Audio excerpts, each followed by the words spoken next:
Hey, on this episode, we are talking about how a physical therapist can leverage cash-based physical therapy practice and real estate to have both time and financial freedom. By the age of 30, we're going to be speaking with Ben Bagge on the show today. He's a physical therapist and practice owner at ProKinetics Rehab. Ben, welcome on the show. Thanks, Dave. Happy to be here, and it's a pleasure to be asked on this. So I've learned a lot from this podcast too. So it's awesome to be on it. Excellent. So you're a physical therapist, practice owner.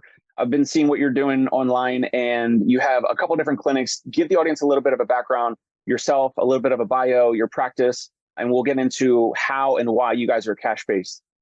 Yeah, so I started cash-based physical therapy practice right out of school. I graduated in 2018 and dove kind of head first into it. And we've now scaled to 3 different locations, completely 100% cash-based. We don't take any insurances whatsoever. And we will be close to be hitting $2 million per year for 2023 here. But we hit 1.5 last year, and hoping to do 2 million this year. So that's kind of what I do on the cash-based side of things. Got it. And just to catch the audience up, because I know a little bit of what you guys are doing, but for those that don't know, those locations are located in gyms, or is it CrossFit boxes? Just to get a sense of like the view of like and the style of your therapy. Yeah. So it started out as mostly CrossFitters and people doing like wanting to get back to deadlifting pain-free, squatting pain-free, stuff like that. But then as I grew and scaled, we started helping more of the general population with regards to like whoever's physically active. Like most of the people that we work with are between the ages of like late 20s to early 50s, somewhere in that range. Everybody's active. They're trying to get back to like running. They're trying to get back to CrossFit. They're trying to, run a marathon, half marathon, cross country ski, hike a mountain, you name it, anything active. Got it. And at the same time, you're also working with Jordan in regards to helping practice owners kind of figure out maybe start a cash-based practice or grow a cash-based practice. And is that like, that's part of your focus? You're growing a practice and then you're kind of working on this other thing, helping practice owners kind of navigate this whole, almost like maybe not a new world, but it's like definitely a growing and expanding world of getting folks to pay out of pocket for physical therapy. So you're doing a little bit of both of those things, it sounds like. Yeah. I started partnering with Jordan. Well, I was actually a client of his, a clinical marketer. We were running Facebook ads and he was helping me integrate that into my practice. And we were getting really good results. The other clients were getting good results as well, but not quite as good results as we were at ProKinetics. And Jordan's like, wait, what's going on that Ben's getting such greater results than the other people? And it came down to our sales process. So he asked me to come in and start speaking to his clients about our sales process and how they can integrate it into their practice. And so I was speaking on once a week for an hour on sales. And then people started really growing and scaling, and it started turning into people asking about questions about hiring, tracking KPIs or key performance indicators, and really started kind of taking a turn away from sales into bigger problems and better problems. And that's when Jordan asked me to come on as a partner and help build out a program to where we take all of our systems that's worked within ProKinetics, within my practice, and then provide that to our clients so they can use those same systems and methodology to scale and grow their practice as well. Got it. Awesome. So with ProKinetics, you mentioned 1.5 million in revenue, shooting for 2 million this year. What's the size in terms of like team members, like full-timers or part-timers or any other like admin staff or anything like that? Yeah. So we have 3 admin staff. So there's the 3 locations are in San Diego, Oakland, California, and then Des Moines. So we have 1 PT in Des Moines, 2 PTs in San Diego, and then 5 full-time PTs in Oakland, and an administrative staff at each location, and then a remote sales that takes care of all 3 locations with regards to that. And then also a personal trainer in Oakland as well. Got it. Any practice owner watching or listening, they're probably going to ask themselves why 3 locations kind of all spread out in different locations. So a lot of practice owners will kind of be, in a geographical region. They can have some synergies with like marketing dollars and, some brand recognition. Why it's kind of spread out in 3 different areas? Yeah, we get patients ask that all the time, and rightfully so, because it's like so random. Like those 3 locations are so random. I originally went out to California to do traveling PT, and I ended up going to Oakland. I wanted to go to San Diego, but it didn't work out on that first rotation, and ended up in Oakland. I was like, oh well, let's see what works and what doesn't work here in Oakland. And I just planned to be here for 13 weeks. And I was like, I want to eventually start and grow something back in Des Moines where I grew up. And so it grew more quickly than I thought it was going to. So I ended up staying in Oakland for 2.5 years to get it automated so I could return back home to Des Moines. Well, we got to that point about 2.5 years in. And then I had one of my physical therapists that had to relocate down to San Diego because his wife took a position. Her job required them to move down to San Diego. And he's like, hey, I love being a part of ProKinetics and I want to stay a part of the company. I know we don't have a location down there, but would you be open to me opening one? And I was like, sure, why not? So I flew down with him and we found a spot within a gym, and it's been an awesome location for us. And then I returned back to Des Moines and opened a practice here. So that's kind of how the 3 locations came about. Got it. And any of those, including that last therapist that kind of went down to San Diego, any like co-ownership, or do you own 100%? Yeah, I own 100% on that, on everything with the 3 locations. And then we do some profit sharing with the San Diego location. Got it. Cool. So really, like, the initial jumping off point, we were talking about today, leveraging cash-based practice and real estate to have both time and financial freedom. So let's get into that. I'll kick it over to you. I'm curious about the real estate because I wasn't sure from our previous conversations if you had owned any of these gyms or you're talking about real estate outside of the physical therapy practices. So let me just kick it over to you. Let's hear more about it. Yeah, so we rent from the locations that we practice out of right now. So we don't own the buildings. The real estate is on the personal side of things. So I'm into multifamily. So there's a 16-unit apartment complex, and then an Airbnb cabin as well, and then a couple real estate syndications that I partnered with to get those deals done as well. So it's real estate outside of the business. Got it. And so what is it with how you've grown and scaled your practice that allows you to have time and financial freedom? It sounds like you're able to operate and manage these remotely. You're back in Des Moines, right? And so you have these other 2 that like you're not physically near. Tell us more like how you are able to manage that. Obviously you have a lot of trust and communication with your staff, but if there's practice owners that are watching or listening, like how can they be a little bit more of an absentee owner maybe, or they want to take some, stress or some tasks off their plate and do less and maybe see their family more, or, work on their health and wellness more and do less of like patient care or less in the office? Yeah, it's a good question. And to start off, I don't think a lot of practice owners realize just how close they actually are to being able to do that. I had to do it kind of out of necessity. I had to make that jump whether I was ready or not, because I wanted to go back to Iowa and be closer to friends and family, even if that meant like the business actually flopped. But so I made the move and everything held together. And a lot of it came down to the systems that we have in place and then the people that are employed. You can have the best systems, but if you don't have the right people in those seats to carry out the systems, it's not going to work. Then vice versa, you can have the right people, but you cannot have the right systems and it's going to fall apart. So it's a blend. You have to have both the right systems as well as the right people to follow those systems. And so what a really powerful strategy that I utilize and still do today and encourage my clients to do as well is write down every single task that you do. Then at the end of the week, reflect on that task and ask yourself, who could take this off my plate, right? So we've got a sales director, we've got an operations manager, we've got physical therapists, we've got general managers at these different locations.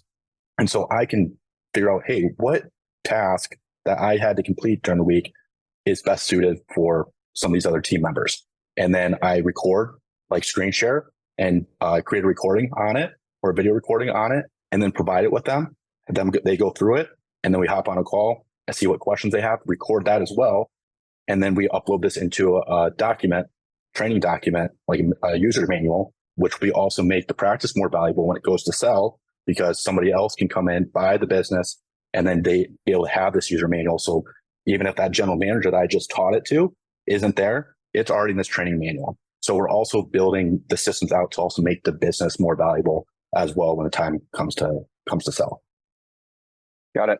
And so so those are some great tips in regards to like the tasks, because a lot of practice owners, if they write that list out, then I know you're kind of hinting at it, which is like some of those tasks or the roles and responsibilities that they're doing might be low dollar value tasks. Like they could be not just delegated, but they would actually be saving themselves time if they were to pay some, virtual assistant or something like that, or some other admin person, either physically at their office or maybe an admin person that's remote. I know a lot of practice owners that are doing more of the remote admin or, part-time or full-time remote admin.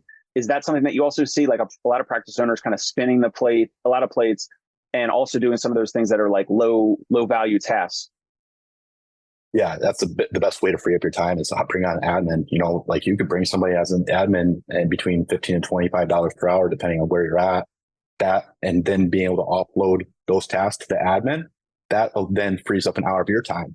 And if you're charging $200 per session, in your cash-based practice, then you could see an extra patient. So now you're making $200 because your time is freed up because you're able to see a patient that you otherwise wouldn't. Then you pay the admin the $20 or whatever it is per hour. Now you can see the difference and where you can really start buying your time back and actually free up a lot of the income where it's being capped at. Got it. What other, maybe the next step or other things around unlocking, time and freedom for practice owners? Any other like tips or strategies?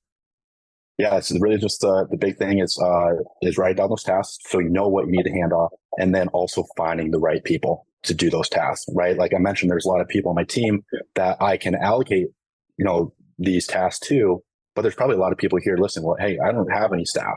I don't have anybody to delegate to. That's when you need to really start, hey, I need to hire. And then it goes to finding the right people for that. So if you don't have the right staff, you need to be able to find the staff and then attract talent that will be able to take those tasks off your plate as well. So a lot of it goes to hiring and not being afraid to. Got it. So now you have 5 team members, 5 physical therapists at the Oakland location, you said? Or Des Moines? Yep. Oakland. Got it.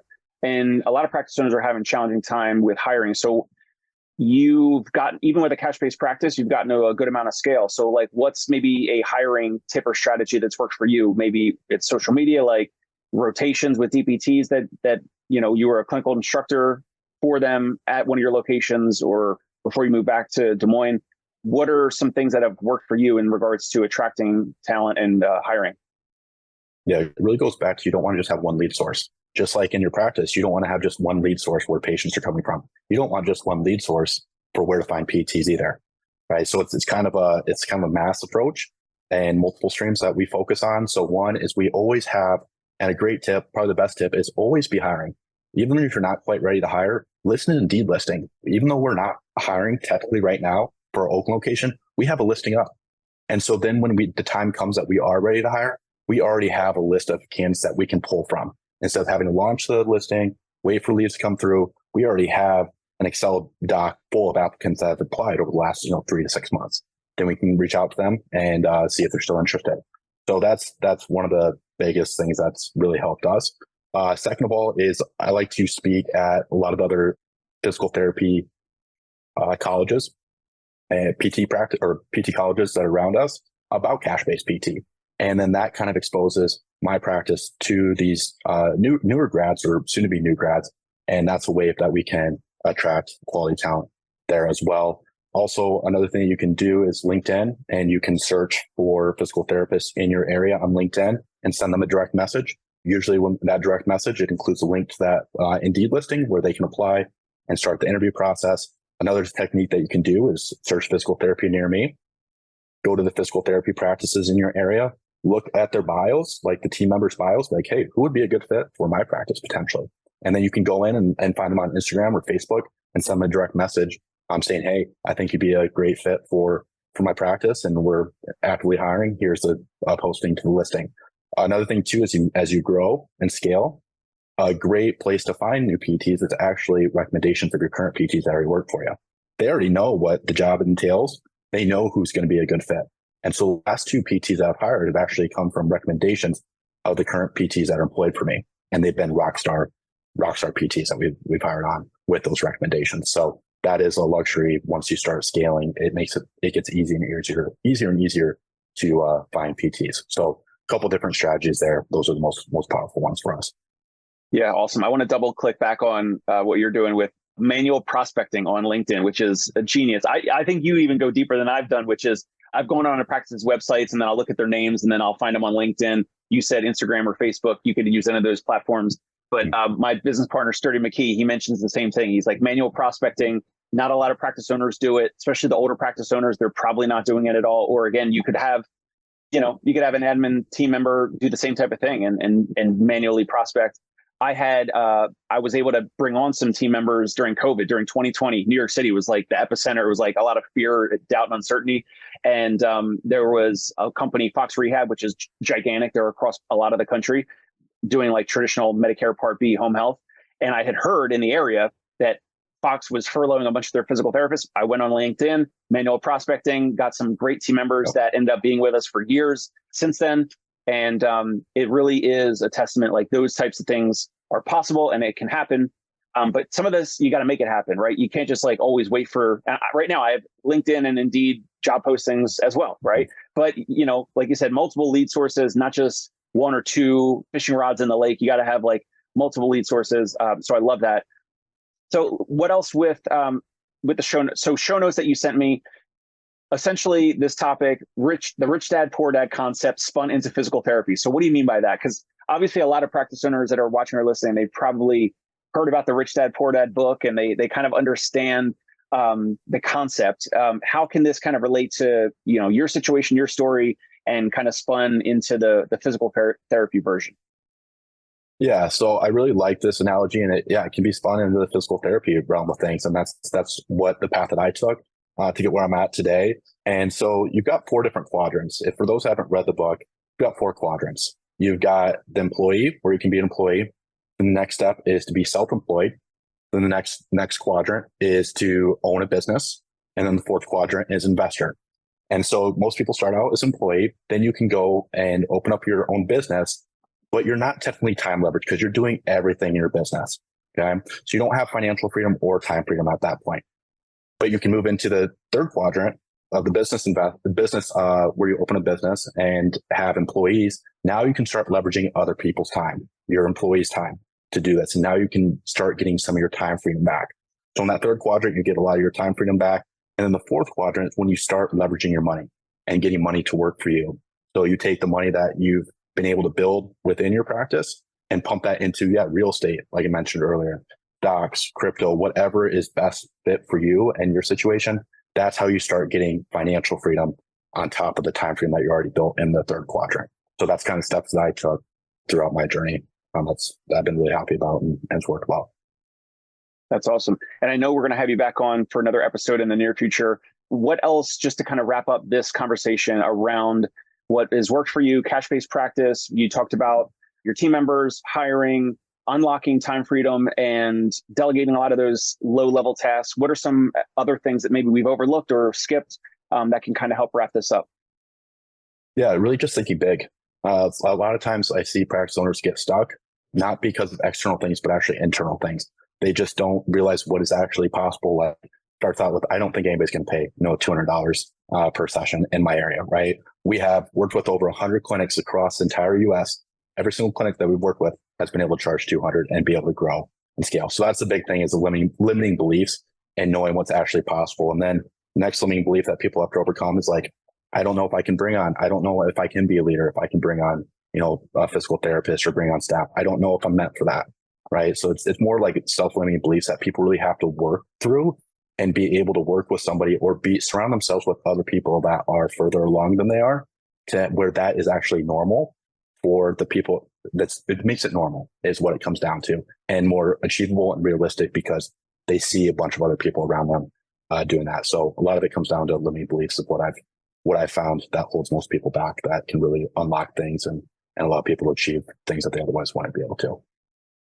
That's awesome. Well, Ben, what's a good place for the audience to connect with you, whether email, LinkedIn, website? What's a good place for anyone in the audience, practice owner, if they have questions or they want to just touch base with you? What's a good place for them to follow up with you? Yeah, they can find me on Instagram, Dr. Ben Bagge, and they can also email me at ben@theclinicalmarketer.com. And then they can also find our website, clinicalmarketer.com as well. And then we also have a free Facebook group for cash-based PTs that people are more welcome to join. It's got a bunch of free content in there. I believe we have over 3,000 other PT practice owners in there, which we go live in every single week, which can really provide a lot of free resources for people to really start and also grow their practice as well. So I highly encourage people to join that as well. Awesome. Well, if you guys find this valuable, interesting, helpful, go ahead and subscribe to The Dave Kittle Show on YouTube, iTunes, and Spotify. Ben, thanks a lot for your time. Yeah, absolutely, Dave. That was fun. Thanks for having me on. Hey, it's Dave Kittle. Are you a healthcare business owner or physical therapy practice owner who is looking to figure out your succession plan or exit strategy? We might be able to help. And in fact, we may be interested in acquiring your practice. If you're interested, you can reach out to me. Shoot me an email at dave@conciergepainrelief.com. That's DAVE at CONCIERGE painrelief.com. Or you can call me at any time, 646-781-8884.